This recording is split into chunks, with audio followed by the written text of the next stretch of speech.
এই কথাটা আব্বাস সিদ্দিকীর বলাতে অনেকের কষ্ট হচ্ছে। কার? মুসলমানের। তাহলে এই মুসলমানটা মোমেন না মুনাফিক? হ্যাঁ, এই যে হাতের তালুতে ঈমান রাখা, আগুন রাখার থেকে কষ্ট।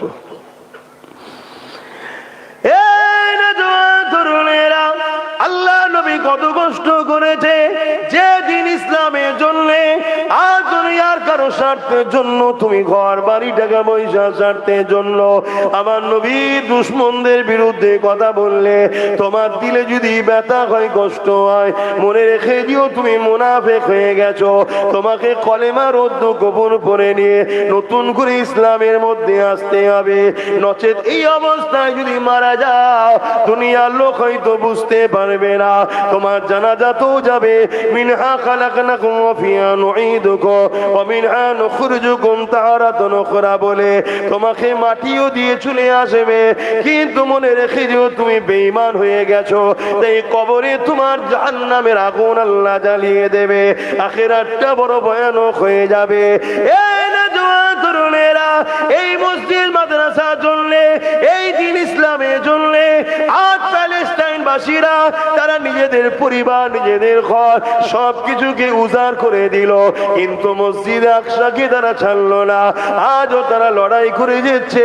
আল্লাহ পাক তাদের ঈমানে এত তাকত দিয়েছে, তারা মসজিদ আকসার অপমানকে কোনোভাবে মানতে পারছে না।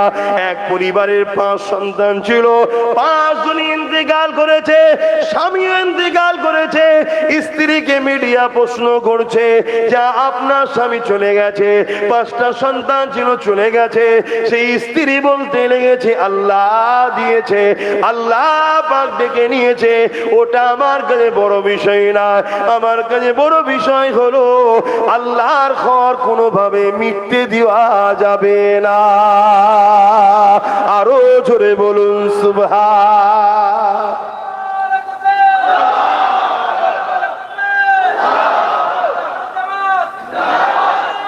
আল্লাহ।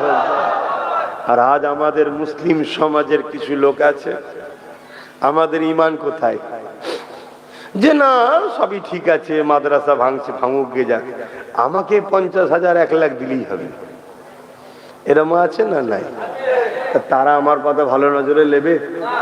মাদ্রাসা ভাঙছে ভাঙে যাক, আমাকে একটা গাড়িতে দিলেই হয়ে যাবে, কি একটু বাড়ি করে দিলে, কি কোনো জায়গায় জায়গাতে দিলে, কি একটু আলো লেগিয়ে দিলে গাড়ির উপরে, ব্যাস আমি খুশি, মাদ্রাসা যাচ্ছে যাক না। তো বলুন আপনারাও কি তাদের দলে?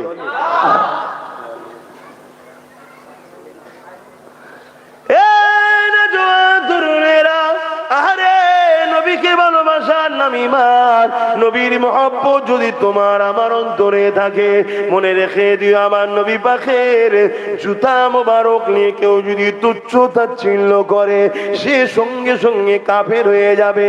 তাহলে নবীর ঘর মাদ্রাসাকে নিয়ে তুচ্ছ তাচ্ছিল্য করলে কি কাফের হবে না?